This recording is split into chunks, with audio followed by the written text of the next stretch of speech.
इसमें बहुत ही कम है। दूसरा जो है यह है बायोडीजल, और पेट्रोल के लिए जो 100% पेट्रोल को रिप्लेस कर सकता है, ऐसे जीव ईंधन का नाम है बायो इथेनॉल। कोई भी ऐसा रॉ मटेरियल जिस रॉ मटेरियल में बहुत ज्यादा कार्बोहाइड्रेट हो, बहुत ज्यादा शुगर हो, ऐसे शुगर वाले रॉ मटेरियल को अगर आप फर्मेंटेशन कर दे तो उससे बनता है अल्कोहल, और वही है बायो इथेनॉल। अब ये बायो इथेनॉल जैसे 100% बायोडीजल इस्तेमाल कर सकते हैं, डीजल को रिप्लेस कर सकते हैं, वैसे ही बायो इथेनॉल 100% पेट्रोल को रिप्लेस कर सकता है।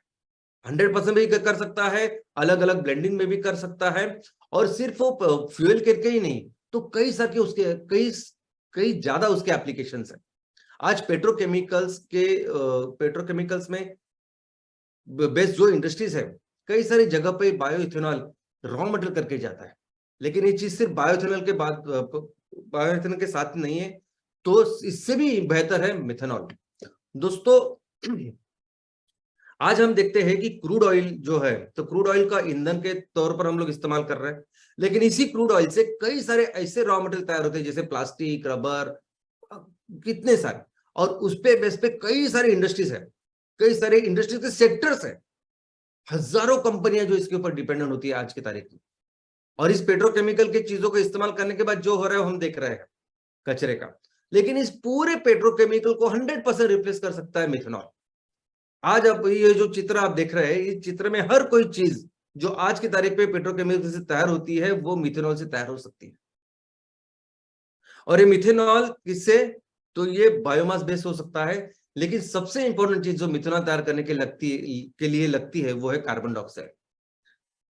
यानी कार्बन डाइऑक्साइड जो हम समझते हैं कि कार्बन डाइऑक्साइड बहुत ज्यादा हो रहा है, जिसकी वजह से ग्लोबल वार्मिंग हो रही है, लेकिन जब इसी कार्बन डाइऑक्साइड से अगर ये रॉ मटेरियल करके चाहिए, इंडस्ट्री के लिए चाहिए, तो उतना कार्बन डाइऑक्साइड बिल्कुल नहीं है। और ऐसी परिस्थिति में हम जो एमसीएनजी प्रोजेक्ट करके हम शुरुआत करने वाले हैं, हम इस एमसीएनजी प्रोजेक्ट में जो बायोगैस तैयार होगा, उसमें 60% मीथेन आता है, और 30 से 35% तक उसमें होता है कार्बन डाइऑक्साइड।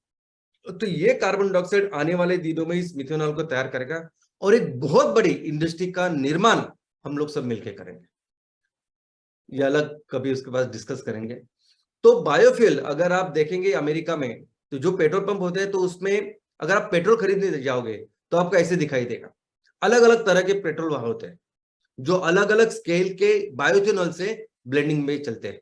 जैसे अभी यहाँ आप देख रहे हो तो E20, E30, E85 ऐसे है। तो E20 का मतलब है E यानी इथेनॉल, 20 यानी 20% इथेनॉल, तो ये वो पेट्रोल है कि जिसमें 20% इथेनॉल है। E30 का मतलब है 30% इथेनॉल, 70% नॉर्मल पेट्रोल।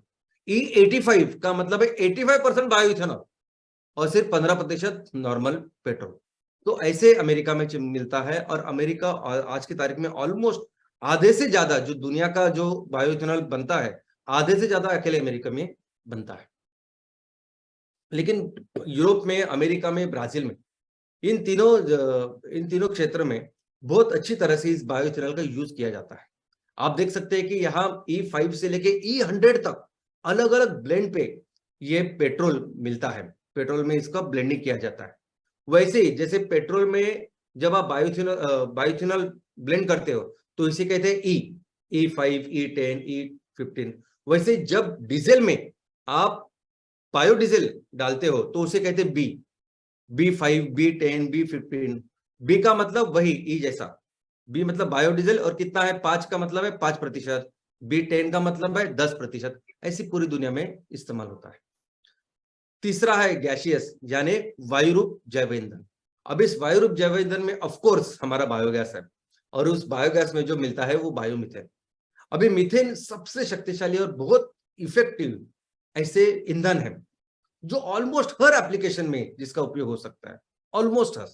और इस बायोमीथेन को या बायोगैस को कैसे तैयार करते हैं, तो कोई भी वस्तु, जो कोई भी रॉ मटेरियल जिसका इस्तेमाल होता है, उसका डाइजेशन होता है, और डाइजेशन से मिलता है ये बायोगैस।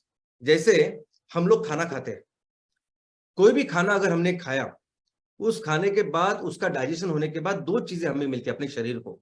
एक तो मिलती है ऊर्जा, और जिस ऊर्जा के साथ आज मैं अभी बात कर रहा हूं, हम लोग सभी चीजें करते हैं। और दूसरा जो होता है वो न्यूट्रिएंट बेस चीज होती है जिसको हम निकाल देते कल दूसरे दिन सुबह में, वो आइडियली उसको वो रिसाइकल होना चाहिए। वो सभी जो न्यूट्रिएंट्स है जो हमने छोड़ दिए हैं वो फिर से उस चक्कर में या उस रिसाइकलिंग के साइकिल में आना चाहिए। वैसे सेम होता है इस बायोगैस प्रोडक्शन में। जब भी कोई रॉ मटेरियल जैसे नेपियर ग्लास आज हम लोग इस्तेमाल कर रहे हैं, नेपियर ग्लास का कंप्लीट डाइजेशन होता है माइक्रो ऑर्गेनिजम्स। जो भी बायोरिएक्टर का हम इस्तेमाल करते हैं उसमें होते हैं माइक्रो ऑर्गेनिजम्स जो 100% इसका डाइजेशन करते हैं और फिर देते हैं दो चीजें। इनफैक्ट हमारे पेट में भी जो डाइजेशन करते हैं वो माइक्रो ऑर्गेनिजम्स ही है। हम जो देख रहे हैं हमारे पेट में एक्चुअली वो छोटे सूक्ष्म जीव है जो वहां बायोरिएक्टर में भी काम करते हैं। और फिर उसके डाइजेशन करने के बाद दो चीजें मिलती है, एक तो मिलती है ऊर्जा यानी बायोगैस, और दूसरे मिलती है फर्टिलाइजर, ऑर्गेनिक फर्टिलाइजर। तो और ये मीथेन, ये बायोगैस को जब आप प्यूरिफाई करते हो, मीथेन आप जनरेट करते हो, तो इस मीथेन का उपयोग ऑलमोस्ट हर एप्लीकेशन में होता है। हर तरह का जो आपको ईंधन चाहिए, ऑयल एंड गैस का जहां जहां एप्लीकेशन है, हर एक चीज को ये रिप्लेस कर सकता है। सीएनजी आपने देखा तो ये सीएनजी करके पेट्रोल में भी चलेगा, डीजल में भी चलेगा। हर वो गाड़ी जो आज की तारीख में पेट्रोल और डीजल के ऊपर चलती है वो सीएनजी पे चल सकती है। ये आपके सामने है। रेलवे चल रही है, बड़े बड़े ट्रक्स चल रहे हैं। और इसी सीएनजी को अगर आप लिक्विफाई करते हो यानी द्रव रूप में कन्वर्ट करते हो तो वो 600 गुना कम हो जाता है। यानी बहुत छोटे से जगह में बहुत बड़ा फ्यूल रह सकता है। और आने वाले दिनों में यही एलएनजी, वो हवाई जहाज हो, समुद्र का जहाज हो, बड़े बड़े ट्रेन हो, ट्रक्स हो, इसमें फ्यूल देने वाला है। वैसे ही ये बायोमीथेन घर में हमारा जो घरेलू कुकिंग फ्यूल करके भी काम करता है, इलेक्ट्रिसिटी जनरेशन के लिए काम करता है। जहां जहां इंडस्ट्रीज है, अलग अलग कमर्शियल एप्लीकेशन, वहां भी हर जगह बायोमीथेन काम कर सकता है। दोस्तों, भारत दुनिया में पहला ऐसा देश है कि जिसने इस बायोमीथेन के ऊपर, बायोगैस के ऊपर पॉलिसी बनाई। 1984 में ये पॉलिसी बनाई और तब से हम इस पॉलिसी को इंप्लीमेंट एग्जीक्यूट कर रहे हैं।